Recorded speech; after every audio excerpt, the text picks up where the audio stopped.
अक्षय तृतीया, श्री कृष्ण का मुंडन संस्कार। प्राचीन काल में व्रज के लोगों का मुख्य व्यवसाय गौचारण ही था, इसलिए मुख्य व्यवसाय से संबंधित कुछ वर्जनाएं भी थी। अब इसे वर्जनाएं कहे या सामाजिक नियम, बालक का जब तक मुंडन नहीं हो जाता तब तक उसे जंगल में गाय चराने नहीं जाने दिया जाता था। अब तो हम काफी आधुनिक हो गए हैं, या यूँ कह सकते हैं अपनी जड़ों से दूर हो गए हैं। नहीं तो हमारे यहाँ भी बालक को मुंडन के पहले ऐसी वैसी जगह नहीं जाने दिया जाता था। खैर, बालक कृष्ण रोज अपने परिवार के व पास दोस्त के सभी पुरुषों को, थोड़े बड़े लड़कों को गाय चराने जाते देखते तो उनका भी मन करता, पर मैया यशोदा उन्हें मना कर देती कि अभी तू छोटा है, थोड़ा बड़ा हो जा फिर जाने दूंगी। एक दिन बलराम जी को गाय चराने जाते देखकर लाला अड़ गए। दाऊ जाते हैं तो मैं भी गाय चराने जाऊंगा। ये क्या बात हुई, वो बड़े और मैं छोटा। मैया ने समझाया कि दाऊ का मुंडन हो चुका है इसलिए वो जा सकते हैं, तुम्हारा मुंडन हो जाएगा तो तुम भी जा सकोगे। लाला को चिंता हुई, इतनी सुंदर लंटे रखे या गाय चराने जाएं। बहुत सोच विचार के बाद उन्होंने सोचा कि लंटे तो फिर से उग जाएगी, पर गाय चराने का इतना आनंद अब मुझसे दूर नहीं रहना चाहिए। वे तुरंत नंद बाबा से बोले, कल ही मेरा मुंडन करा दो, मुझे गाय चराने जाना है। नंद बाबा हंस के बोले, ऐसे कैसे करा दे मुंडन, हमारे लाला के मुंडन में तो बहुत बड़ा आयोजन करेंगे, तब लाला के केश जाएंगे। लाला ने अधीरता से कहा, आपको जो आयोजन करना है करो, पर मुझे गाय चराने जाना है। आप जल्दी से जल्दी मेरा मुंडन करवाओ। मुंडन तो करवाना ही था, अतः नंद बाबा ने गर्गाचार्य जी से लाला के मुंडन का शुभ मुहूर्त निकलवाने का आग्रह किया। निकट में अक्षय तृतीया का दिन शुभ था, इसलिए उस दिन मुंडन का आयोजन तय हुआ। आसपास के सभी गांव में न्योते बांटे गए, हर्षोल्लास से कई तैयारियां की गई। आखिर आयोजन का दिन आ ही गया। आसपास के गांव के हजारों अतिथियों की उपस्थिति में भव्य आयोजन हुआ, मुंडन हुआ और मुंडन होते ही लाला मैया से बोले, मैया मुझे कलेवा नाश्ता दो, मुझे गाय चराने जाना है। मैया थोड़ी नाराज होते हुए बोली, इतने मेहमान आए हैं घर में तुम्हें देखने और तुम हो कि इतनी गर्मी में गाय चराने जाना है।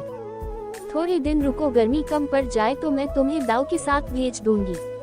लाला भी अड़ गए, ऐसा थोड़े होता है, मैंने तो गाय चराने के लिए ही मुंडन कराया था, नहीं तो मैं इतनी सुंदर लतों को काटने देता क्या। मैं कुछ नहीं जानता, मैं तो आज और अभी ही जाऊंगा गाय चराने। मैया ने नंद बाबा को बुलाकर कहा। लाला मान नहीं रहा, थोड़ी दूर तक आप इसके साथ हो आइए, इसका मन भी बहल जाएगा, क्योंकि इस गर्मी में मैं इसे दाऊ के साथ या अकेले तो भेजूंगी नहीं। नंद बाबा सबको छोड़कर निकले। लाला भी पूरी तैयारी के साथ छड़ी, बंसी, कलेवे की पोटली लेकर निकले। एक बछिया भी ले ली जिसे हुर कर घेर कर वो अपने मन में ही बहुत खुश हो रहे थे कि आखिर मैं बड़ा हो ही गया। बचपन में सब बड़े होने के पीछे भागते हैं कि कब हम बड़े होंगे, और आज हम बड़े सोचते हैं कि हम बालक ही रहते तो कितना अच्छा था। खैर, गर्मी भी वैशाख माह की थी और व्रज में तो वैसे भी गर्मी प्रचंड होती है। थोड़ी ही देर में बालक श्री कृष्ण गर्मी से बेहाल हो गए, पर अपनी जिद के आगे हार कैसे मानते। बाबा को कहते कैसे कि थक गया हूँ, अब घर ले चलो। चलते रहे। मैया होती तो खुद समझ के लाला को घर ले आती, पर संग में बाबा थे, वे भी चलते रहे। थोड़ी ही दूर ललिता जी और कुछ अन्य सखियां मिली। देखते ही लाला की हालत समझ गई। गर्मी से कृष्ण का मुख लाल हो गया था, सिर पर बाल भी नहीं थे, इसलिए लाला पसीना पसीना हो गए थे। उन्होंने नंद बाबा से कहा कि आप इसे हमारे पास छोड़ जाओ, हम इसे कुछ देर बाद नंदालय पहुंचा देंगे। नंद बाबा को रवाना कर वो लाला को निकट ही अपने कुंज में ले गई। उन्होंने बालक कृष्ण को कदम की शीतल छाया में बिठाया और अपनी अन्य सखी को घर से चंदन, खरबूजे के बीज, मिश्री का पका बूरा, इलायची, मिश्री आदि लाने को कहा। सभी सामग्री लाकर उन सखियों ने प्रेम भाव से कृष्ण के तन पर चंदन की गोटियां लगाई और सिर पर चंदन का लेप किया। कुछ सखियों ने पास में ही बूरे और खरबूजे के बीज के लड्डू बना दिए और इलायची को पीसकर मिश्री के रस में मिलाकर शीतल शरबत तैयार कर दिया और बालक कृष्ण को प्रेम पूर्वक आरोगाया। साथ ही ललिता जी लाला को पंखा झलने लगी।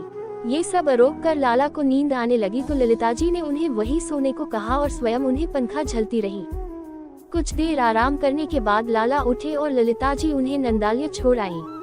आज भी अक्षय तृतीया के दिन प्रभु को ललिता जी के भाव से बीज के लड्डू और इलायची का शीतल शरबत आरोगाए जाते हैं। वह विशेष रूप से केसर मिश्रित चंदन, जिसमें मलयगिरी पर्वत का चंदन भी मिश्रित होता है, की गोटियां लगाई जाती हैं। लाला ने गर्मी में गाय चराने का विचार त्याग दिया था। औपचारिक रूप से श्री कृष्ण ने गोचारण उसी वर्ष गोपाष्टमी, दीपावली के बाद वाली अष्टमी के दिन से प्रारंभ किया और इसी दिन से उन्हें गोपाल कहा जाता है।